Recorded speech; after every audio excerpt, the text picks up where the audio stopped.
Happy Sunday. How are you? I hope you're doing great. My name is Kelly Hoover. If I haven't had an opportunity to meet you yet, say hello. Or maybe you're catching this on the replay. Drop in the comments replay. Let me know how your weekend has been. So this video is all about organizing all of those glass balls. If you are a parent, if you are a mom, you are a dad, you are a grandparent, whatever it is, you have a million things going on in your life. Hi, Nicole. Say hello. Let me know you guys can hear me okay. I love this topic. I am so passionate about this topic, and people who know me or have gotten to know me, or people sometimes who don't know me. Hi, Terry. People ask all the time, how do you fit it all in? How are you able to run, multiple businesses, be very present with your children and with your husband, and still time, thank you so much, Terry, still have time for self-care and pouring into myself every single day. You guys, I will tell you, I did not wake up one day and was just like this. I promise you. It has taken a little bit of time and taken some discipline, and I have some things that I'm going to share with you that regardless of where you are on this spectrum, this will benefit you. So if you were like, I am locked and loaded on my calendar, I got it all, I am super efficient, then maybe some of this will help just a little bit. But if you're like, I'm lost, I have no idea where my time goes every day. I'm at the end of the day and I'm like, I don't even know how what I've wasted my time doing. So share with me where you are on the spectrum. Like 10 being, I am amazing at calendar blocking and I am awesome at efficiency. 1 being, I am terrible. Okay, because I would love to hear from you. Thanks, Beth, so much. Hi, Nicole. So here's the cool thing. I did not start out being that way. Blair didn't start. Anyone who is really, really good at time management most likely was really bad at one point, right? So it's a process, right? And we all can learn this process. But I will tell you guys, when you take ownership of your time and do not let your time run you, but you run your time, and you stay committed to it and you stay committed to the process, you'll be blown away with the efficiency and the happy and the satisfaction that you'll get. So who am I talking to today? I am really talking specifically to, not that I'm not excluding dads, okay? I know dads are super important, but I'm really talking specifically to my moms, to my women entrepreneurs, to the women in this world who are, juggling home life, kid life, maybe work life, whether you work outside of the home, inside of the home, for yourself, for someone else. The reality is you have a job, you have food that you need to put on a table, right? You have maybe children's activities, you have your own self to care for, you have a household to manage, right? You guys, it's a lot. It can be very, very overwhelming. So, thank you, Terry. You're so sweet. Thank you. It's really cool, actually. Getting off topic. It has like these little hand things, right? It makes me feel like I'm a teenager. So anyways, thank you, Terry. It's soft too. So here's the thing. This is what I love about time, like mastering your time is all about the calendar. So tell me, do you use a calendar? Is it a paper one, or do you use a like phone or Google or something like that? I am obsessed with the law of attraction. I used to use Passion Planner a lot. But law of attraction is my love for the last 3 years. I live and breathe it. Why do I like this one a little bit better than some of the other ones? Because it starts at 5 a.m. and it goes until 10 p.m. And sometimes my mornings usually start early because I get a lot done in the mornings. But it allows me to sort of space my time out. It's in 30-minute blocks. I love that it has a month and it breaks down the week, and then it has my to-do list. So Terry, I haven't heard of the Happy Planner, but I'll have to check it out. I am always trying to get updated and seeing if there's something better out there. So share with me what you use. Here is my best tips for getting better, whether you're at a 2 or whether you're at a 6 or 7 or whether you're at a 10. All right. Every single Sunday, generally I do it on Sunday mornings. Every single Sunday, I have a personal meeting, just myself, with this puppy right here. This is like my lifeline for how to stay efficient and get everything done. And so by doing that, I sit down and I really look at it, but sometimes it can get overwhelming. I've heard back from some of you guys that can be overwhelming because I don't even know where to start. I don't even know what to put on my calendar. What's the most important? So Tip number 1 is focus on the 4 most important things in your life. The 4 things that are like non-negotiable for you. So for me, that is like actually my very first thing that goes on my calendar every single week is my devotion time, my time with Christ, my time for caring for my mind, my heart, my body. So I put like my workouts when I'm doing my devotions. I generally do my devotions. I spend time in the Word before I spend time in the world. And that is what I wake up doing. So I do have that first thing in the morning. First thing when I get up, I try to start my day that way. What do you start your day with? Maybe it's the same, maybe it's not. That's okay. Maybe you don't have anything you start your day with. I'm going to push you to find that. Okay, find that.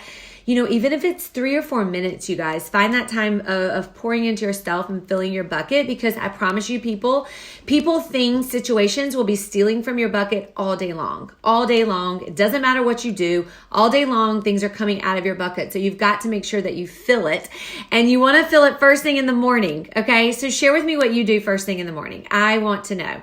So that's the first thing. I put all of those things on there. So for me, it is self-care, mind, heart, and body. It is my non-negotiables, which are my time with my children, my time with my husband.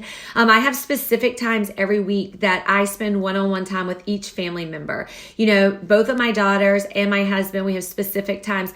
A lot of times it's the same. For example, one of my daughters, we go to breakfast the same day, every single week, at the exact same time. The place is different, but we do that. It's a solid hour that her and I have together every single week with no disruptions. That's a non-negotiable for me. That happens. Nothing will get in the way of that unless like one of us is really sick. So those sort of things, okay? Maybe you are working outside of the home and you have to be at work from 8 to 5.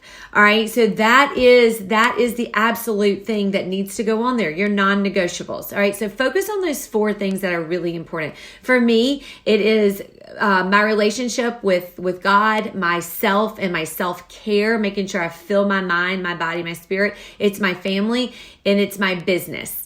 Okay, so those are the 3 things that go on there. That is non-negotiable. So I fill all of that in on this calendar. Okay, another tip, pencil. Do you use pencil if you're a paper girl? Or a paper boy? Probably just girls watching this. I love that, Terry. I love that you're doing that. That is so awesome, girl.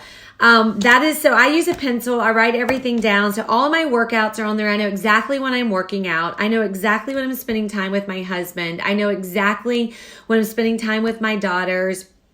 Exactly when I'm spending time with my parents.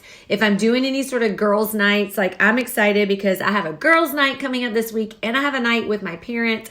So I have a lot of them. I have a very specific family night. So we have like a pretty full week, right? I have something planned every single night. But y'all, it's even relaxing. Okay. People think it's crazy. Like, Kelly, do you ever relax? Do you ever have downtime? You better believe I do. Every single day of my life, I have downtime. I just have it on here. I know exactly when it's going to be. So I know I give it to myself, right? If I didn't have it, I probably wouldn't take it. So it's on here. So put those things. What is it? If you are on like any sort of social media or check emails for your business that you're running, that is one of the things that I would put on your calendar. Have those non-negotiable times. When do you check it? I check my emails in the morning, at lunch, and in the evening. Okay, that's when I do a lot of my social media. I have specific times. So I'm not on it. I'm not scrolling. I'm not paying that much attention, to things that are happening during the day, right? That's how you stay super efficient. When are you doing those things for your business that you're running specifically?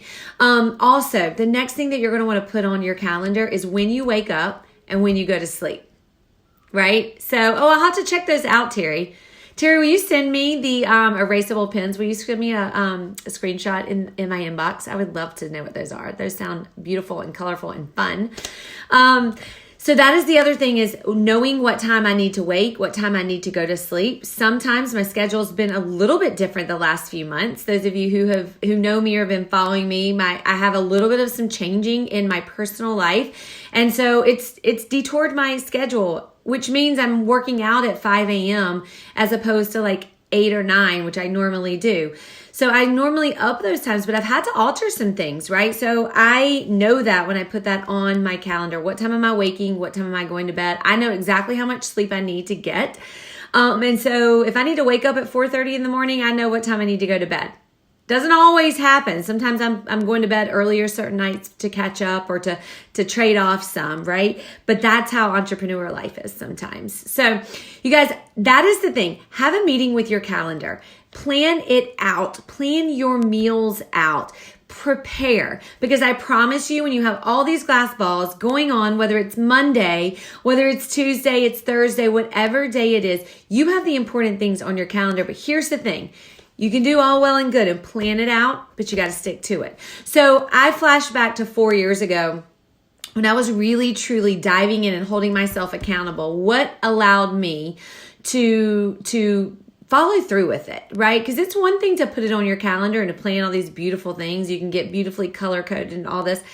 But then following it is something whole different, right? It's a whole different thing. So I would love to know how well you are at following it. You know, is it natural for you to do it? Do you have to? That is why I check things off. I always check things off. And I have like a section here that talks about the week's priorities. And so I have like my week's priorities, and then I have 3 priorities every single day that needs to get done. I have to do these certain things, and I do not go to sleep without doing these. So I try to do them first thing in the morning, but if not, and I just have those blocks of time. So check things off as you go through your day, and then you can analyze. Next Sunday, you can analyze and say, what do I do? Here's the beautiful thing. When you get so organized and you get really good at calendar planning and calendar blocking, you then can plan out so many other things. You can plan out social media. You can plan out, if you're using that for your business, you can plan out, lots of other things from a business standpoint. You can plan out meals. You can do all sort of things when you have more time, right? So figure out what your time suckers are. The last tip I'll give you, and then I'm going to send you, give you guys some information. The last thing is that I would encourage everyone to, if you find things that are sucking your time, like Facebook, like Instagram, like scrolling, whatever, set time limits on your phone. You can set a time limit to say like no more than 30 minutes, no more than an hour, and it'll actually warn you, and it'll say you have 5 minutes or your time is up. So that is the thing that's a tip I will give you. Now we have a awesome Mastering Your Time worksheet. I'm going to drop the link on here in this video if you guys want to check it out. It is something Blair and I, it is exactly what we do every single week, and we love it. If you are already part of our organization, you have access to all this stuff, which is amazing. But if you're just struggling with doing your time, then I want to offer this resource to you because it is amazing to be able to have. And we love it because it really has taught us how to juggle and how to manage so many different things. And that is the thing. You want to show up. You want to be your best at everything you're putting your hands on, right? And sometimes life can get overwhelming if you're trying to do too much. But when you put those important things on there and you work things around it, you will never be overwhelmed because you have your plan. You're just working your plan. One of a great personal mentor of mine said, and you guys, some of you may have heard me say this before, you may have heard him say this, but your calendar is your game board for life. And that clicked so much for me when I heard it 4 years ago, was your calendar is your game board of life. It is true, you guys. It is absolutely true. If you can plan and then you can execute, it can happen, right? And it's okay to schedule downtime. It's okay to schedule family nights. It's okay. And guess what? After I do that 30-minute meeting, I then have a chalkboard that's on my refrigerator, and everything goes on there. And my family and I have a meeting that goes along with it. And we say, this is what we've got going on this week. This is what we need to prepare for. So not only am I personally prepared, but my husband's prepared. Now, whether he listens, that's a different story. But my children definitely are prepared, and they know what is going on, and they know what is expected. They know where to look to find out exactly what is happening that day, what is happening for dinner. And it's just such a great place, a great way to really, truly lay it all out there. So I hope that these tips were helpful, you guys. If you guys have any questions at all, please reach out to myself or please reach out to Blair. We'd love to be able to help you really master your time so you don't drop any of those important glass balls. You have a great Sunday.